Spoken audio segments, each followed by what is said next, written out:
Hey everybody, welcome back to the channel. It's the Mac. Welcome back to a showcase here of Napoleonic battles from Wargame Design Studio. It's Bonaparte's Peninsular War. And I want to thank Wargame Design Studio for giving me a evaluation copy of this game. So, I just covered Elo and Friedland.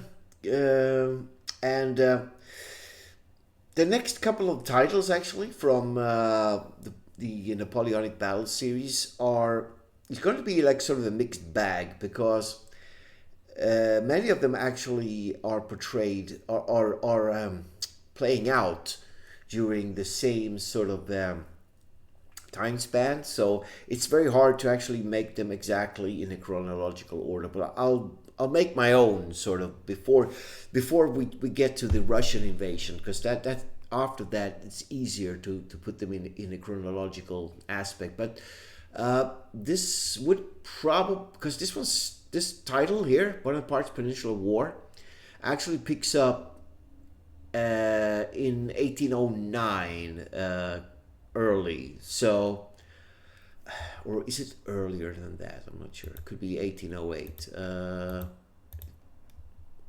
Yeah. So, yeah, it's even 1808. Some of these scenarios. Okay. So, uh, right off the bat, I haven't made a lot of research on this title. I just sort of wanted to jump into it and have a look at it and share it with you guys on the channel here. And it's going to be exciting because it's actually this particular Peninsular War is something that I'm not at all very familiar with, even though it probably is very familiar to my English viewers, people who come from England, Portugal, and Spain, because this is where it's actually the belligerents that take part in this particular, title. So, in broad strokes, so this is actually Napoleon's vision of invasion of sort of Spain and Portugal, and the reason for that was to basically because they're bitter enemies of England and Great Britain, so he just couldn't invade Great Britain because since they were safely tucked away on their island, but he wanted to starve the trade and he wanted to starve out like many have tried before, and even what happened during World War II with the Nazis and Hitler and all that. When they couldn't actually invade, they tried to sort of strangle Great Britain through their U-boat wars to sink all the merchant ships and so forth. But in this, one of the reasons, anyways, was to occupy the main ports and to sort of forfeit the British trade with Spain and Portugal, basically. That was one of the reasons, but there were many more, of course. Is Napoleon's ambition to rule the world, basically. Yeah, so we're gonna dive into this sucker here. So let's have a look.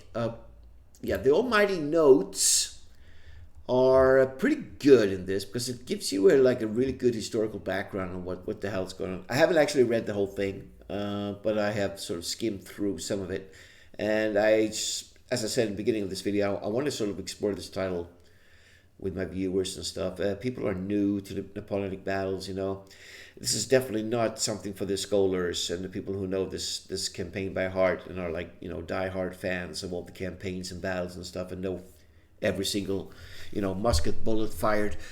This is, layman's, trying to scratch the surface a bit and understand the conflict. So it says that from the outset, it was clear that it would be impossible to incorporate all the action of this conflict into a single game. It also quickly became apparent that neither strictly chronological or strictly geographic distinction could be made to divide the war into two manageable portions. The main focus of the first title is on the defense of Portugal.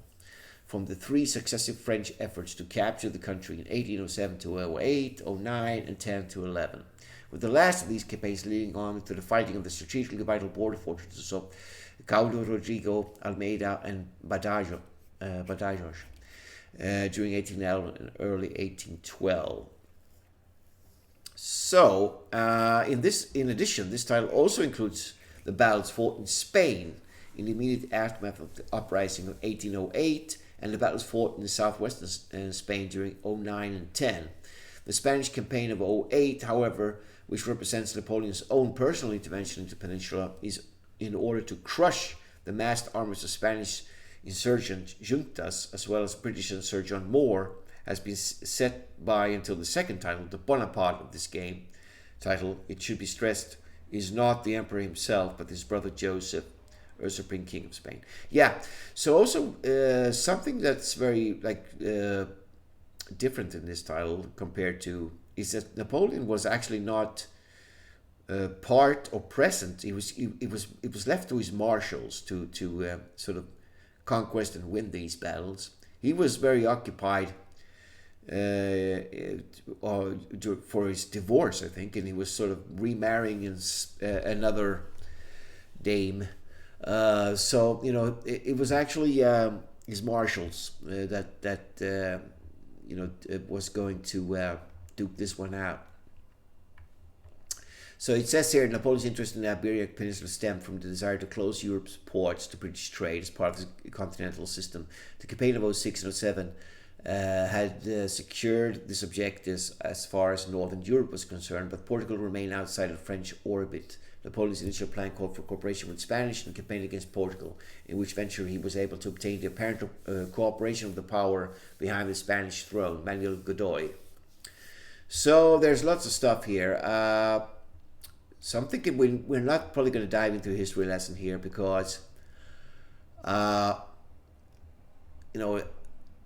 this stuff you guys can read yourselves because they are the notes. You can download them and stuff. But I'm just going to sort of just go through them and try to understand the game.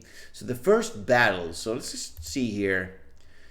Let's see what's going on here. So the first battle. So as well as Juntos. Yeah, another cool thing was that this was a very prolonged campaign, and it was also the birth of, the sort of guerrilla resistance of people who do not want to be occupied. Basically, it was sort of born out of the Spanish people who were very much mistreated and plundered and killed by the French troops, and they were not happy to be occupied. So there was something called the guerrilla fighting sort of came from this campaign where civilians took up arms and ambushes, and it was just a living hell for the French soldiers to travel through Spain, these guerrillas, these resistance men, had no mercy for these people. They were often tortured to death and killed in the most bizarre ways, and it was like one of the biggest threats for the French soldier was to be captured alive by these people. And ironically enough as well, I think the French lost, I think I read somewhere that the French lost approximately 240,000 casualties in this long campaign. And mostly were actually not killed in battle. Many died of diseases and from the guerrillas, the ambushes and the killing of the civilians and these troops. So there were some big engagements and battles taking place, but not at the size of what we've seen before in sort of mainland Europe. There were probably some bigger fights, but many of the biggest battles took part in the other campaigns. So what does this say here? It says Dupont was initially successful in his troops capturing the sacking of Corboda after defeating an ad hoc Spanish force at Alcolea, 1808. Alcolea, Alba. What was the date? 7th of June. Okay, is that battle actually represented here? Not sure. They seem to be in somewhat alphabetical order here. I think many are. Have they done conversions here to 10 and 15 minutes? Not sure. There's a bunch of scenarios here for sure. Here's some 1808 scenarios.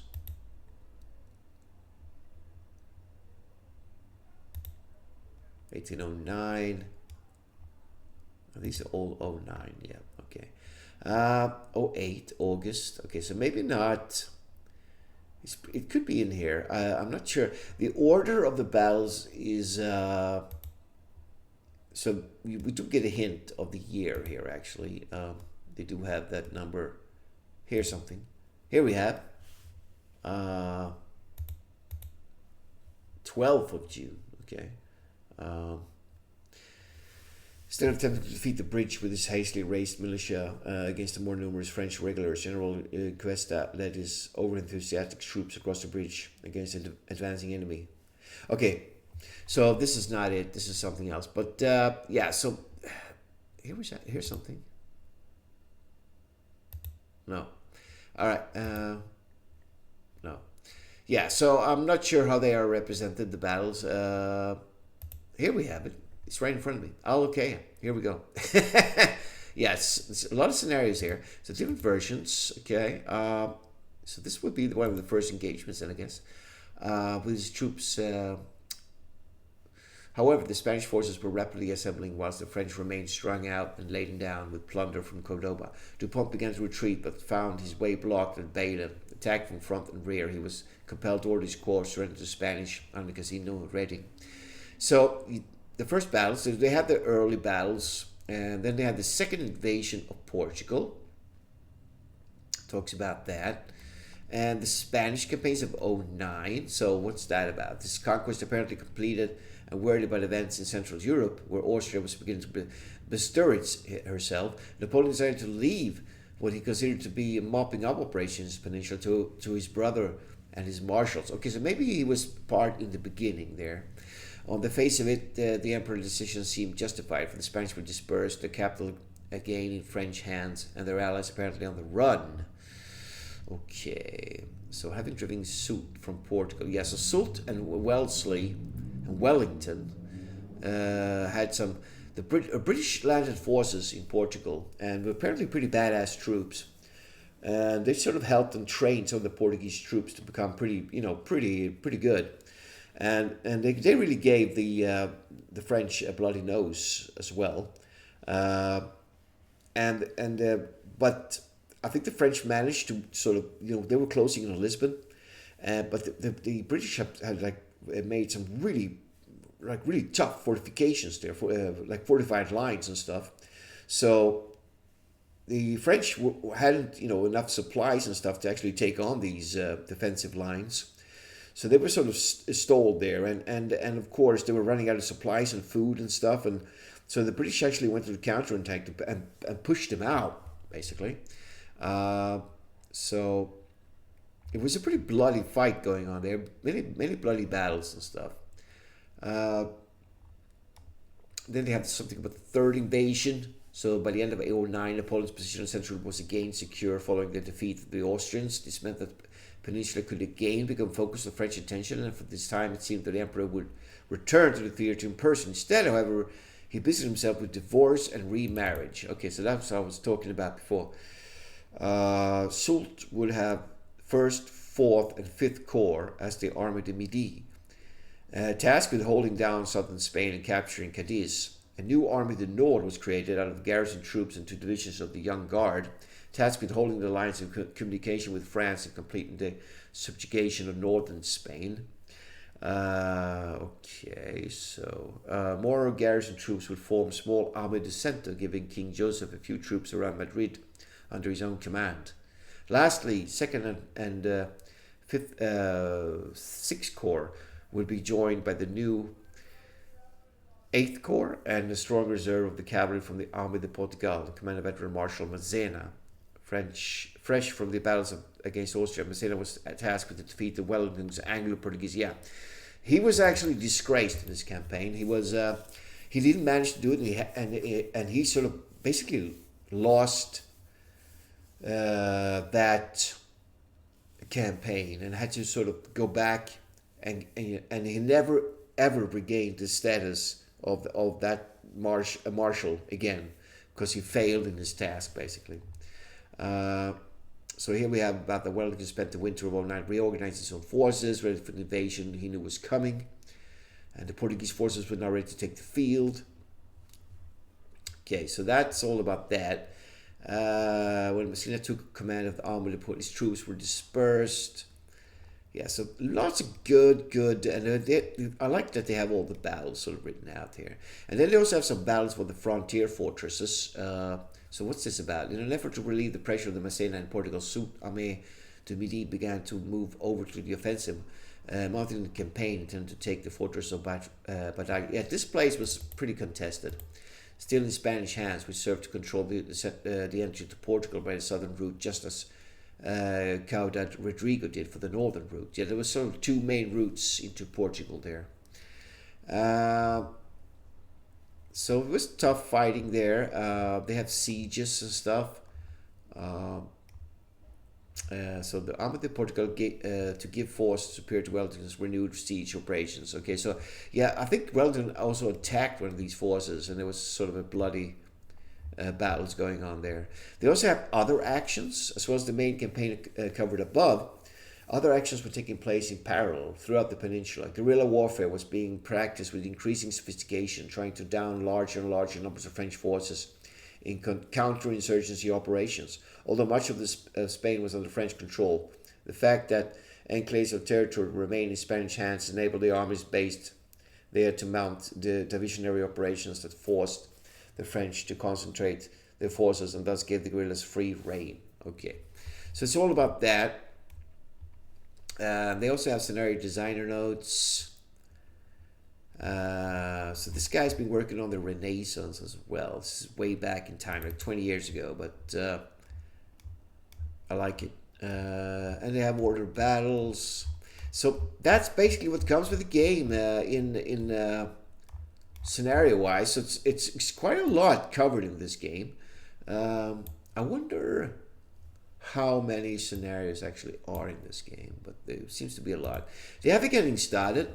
I haven't tried it yet. I usually have played these before I actually do mine, but I haven't. So this could be an option. If you want me to do the getting started for this, I'll gladly play it on camera, and you guys can see what it's like. The user manual we'll be going over many times now. This hasn't changed. It's still 109 pages. Very, very good, well-made manual to search functions and stuff. You have the this that comes the articles that were published on Wargame Design Studio page. The introduction to the Wargame Design Studio Napoleonic Battle series, very extensive. It's almost as long as the manual to the game. So lots of like tactics and information, everything you need basically to get like cracking elite on Napoleonic tactics and warfare and stuff. And they have something called Notes of Standardization. Yeah, so this is what I've been going over, I think, in the last title as well. So there are two distinct major divisions between the scenarios that are available in this series. So they are actually divided into 50-minute turns, the original design, and the 10-minute ones, and company-level scenarios. Okay. The standardization project focused primarily on the 50-minute turn scenarios offered up in the various games. The 10-minute turn will have a reduced max visibility range and will also have the weapon range and fire values applied. The company level scenarios will not have any changes made, but they are a very small part of the series. The games that have few or no 50-minute turn scenarios, they will be added. Okay. So to keep this as we are dealing with in perspective, 100-meter hexes, standard soccer football pitch, standard US football pitch. So they have some stuff here to, get you to visualize these distances. The optional rules. So what are the standard rules here? Additionally, we encourage you to think like a period-appropriate commander. It would not be uncommon for a large portion of the enemy to be stationary while one portion execute a maneuver or launch an attack. Having every single unit move at the same time, all the time, was not how the biggest battles were fought. Additionally, they always kept the reserve and further kept a close eye on their line of supply and communication. It was common for a commander to relinquish a position simply due to opponents maneuvering to a location that compromised the larger element. Yeah. So they have movement, weapons, lots of things in here. In these, some of the guns. So lots of research got into that. Yeah. That's basically what comes with the game. They have the changes file as well. This is the new standard for the Napoleonic battles. We have the 409.2. So we have probably gone over this. Is the same for all the titles are now revised to that version. I'm just going to check something out here. I haven't checked basically what it says on the web page. Could be interesting to see. So it says, yes, it's quite some extensive, but it says the Peninsular War was one of the largest and most drawn-out campaigns in the Napoleonic Wars. A piece of imperial regime change designed to close off the last European ports over the British trade, which instead developed into the Spanish ulcer. Yeah, this Spanish ulcer is also like a famous expression of this. Napoleon's empire led him to fight a two-front war that would ultimately destroy him. So, in 08, Napoleon left the Peninsular conflict in the hands of his brother Joseph and of the marshals and generals commanding the various French armies. No one man was given supreme command of all the French forces in Spain and French operations. Though frequently successful on local level, were marred by lack of cooperation. This was made yet worse by Napoleon's own attempts to run the war by remote control from Paris, sending written orders that were out of date even before they were dispatched. Yeah, I forgot to mention that before. That was very important because he sort of made decisions that was often too late, and this was a fluid war. Things changed.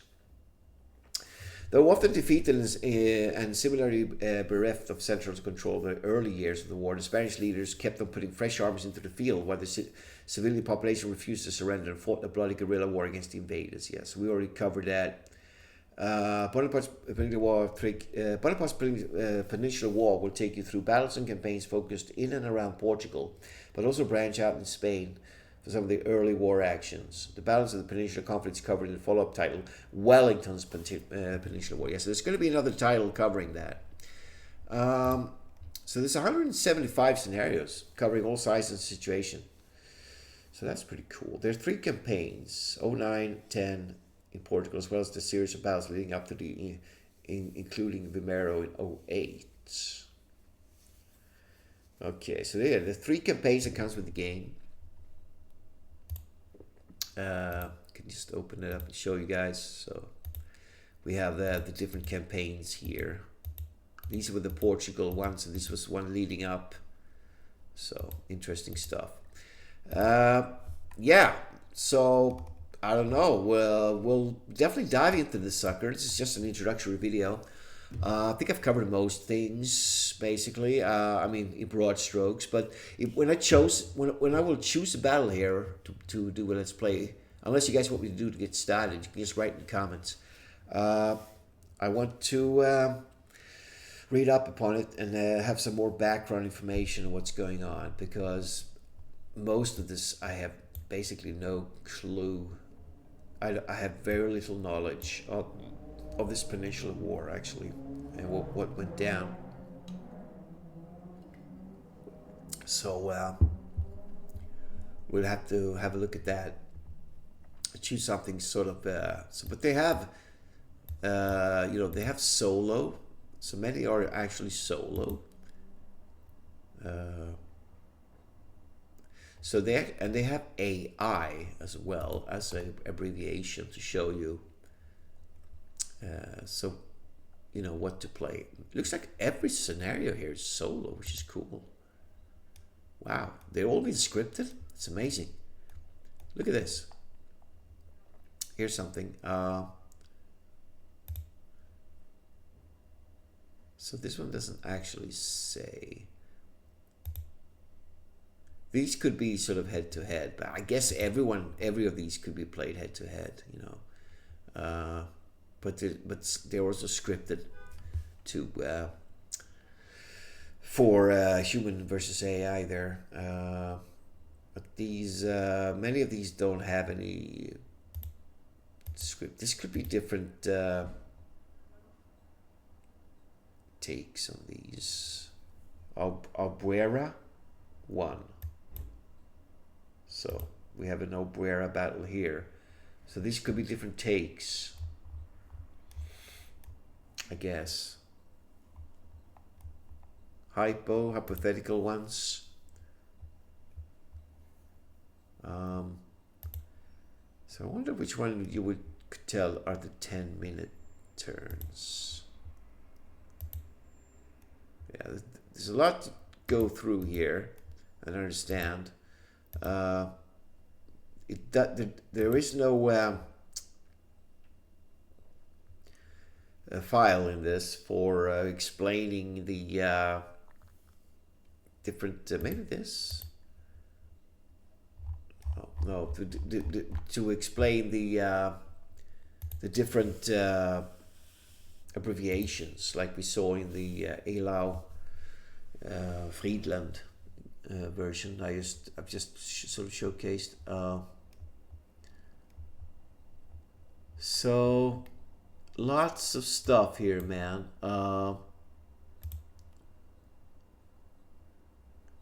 This is standard PDT, alternative PDTs. So yeah, they have different kind of PDT values. So that's interesting. Okay. Yeah. Cool. Lots of stuff here. Yeah. We could fire something up. Let's try and find something historical that was something that was major, I guess. First battles. So this Alokea sounded interesting.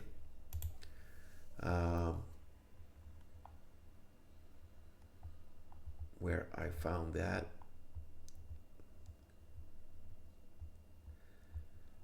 Where was that? Here we go. Okay, all right. So this one says this scenario is best played as French side against the AI or against a human opponent. Okay. Actually, that's not. Is that the one? Yeah. Okay. So what's the story here? So the combat of Alakea, Lieutenant Colonel Don Pedro the Echavarri, in charge of their defense of Corduba, decided to make a stand against the advancing French at the bridge of Alcolea. With a force of 1,400 Spanish regulars and 8 antique guns, supported by some militia units and the thousands of armed civilians.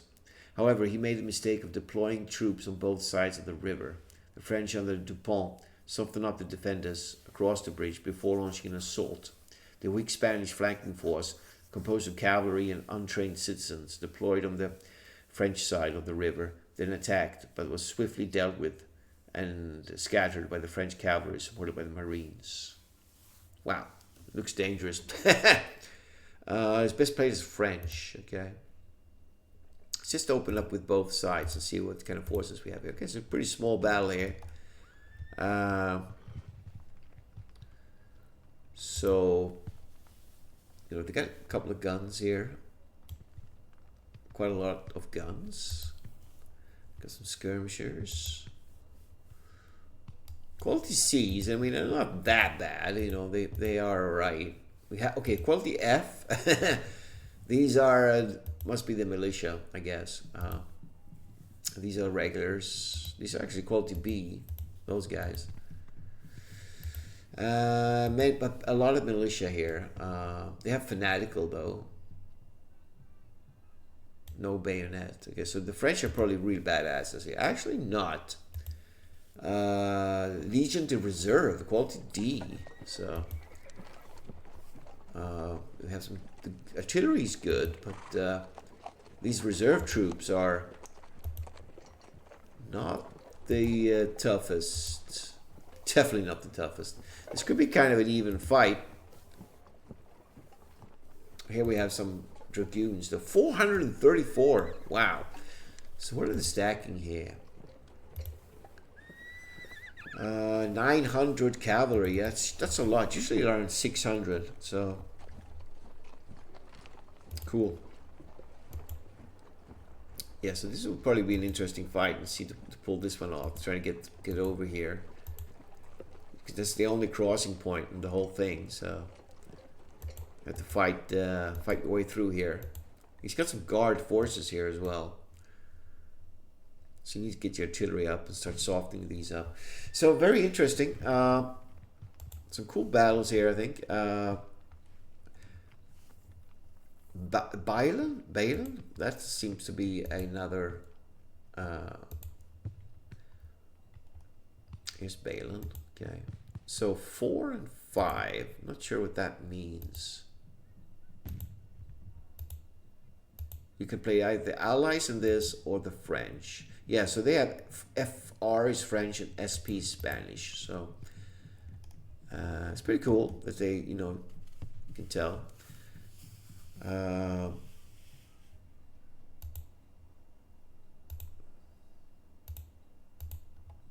Okay, this looks. Oh yeah, this is the fortress. Okay, so you make an attack against this. Wow, this looks tough. Fort. Okay. Looks like a tough fight.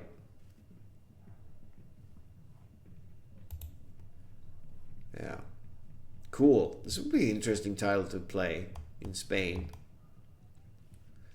3D graphics. Cool. Yeah, so some really cool battles here. Well, I'm going to try to find something, and if you guys know, just type in the comments and stuff, or if you want me to just do the getting started, just type that. So this is what this title is all about: the conquest of Spain and Portugal, and the fight versus the British and Spanish and the Portuguese, and it was a grueling campaign that you would say Napoleon actually lost. It's the beginning of the end, but very interesting, and very interesting with the tenacity of the defenders here. There's the Spanish, not accepting this occupation by the French forces and stuff, and the British tenacity as well to send troops, and they also smuggled weapons to the resistance, often behind enemy lines and stuff. I read somewhere. So the British really played a huge part here in helping out and fighting in this particular theater for against Napoleon. So yeah, so I think I might end this introduction here. I think I've gone over the most of the rough edges, and we're going to be diving into this sucker, find a cool scenario, and duke it out and see. It'd be actually fun to try out the Spanish in this instead of the French and see how they're doing. It'd be fun to be the underdog fighting the more veteran and elite forces of the French, Le Grand Armée. It'd be pretty cool to try out, see what they're like. I think I'm going to find something to play. So with that, I'm going to end this part, and we're going to kick off in the next one with the scenario. So I have some time to think about what I should pick. If you know any cool battles here, or if you wanted me to do the getting started there. So I want to thank you for watching, and we're going to be doing a deep dive into this sucker. Looks cool. So thanks for watching. I'll see you in the next part.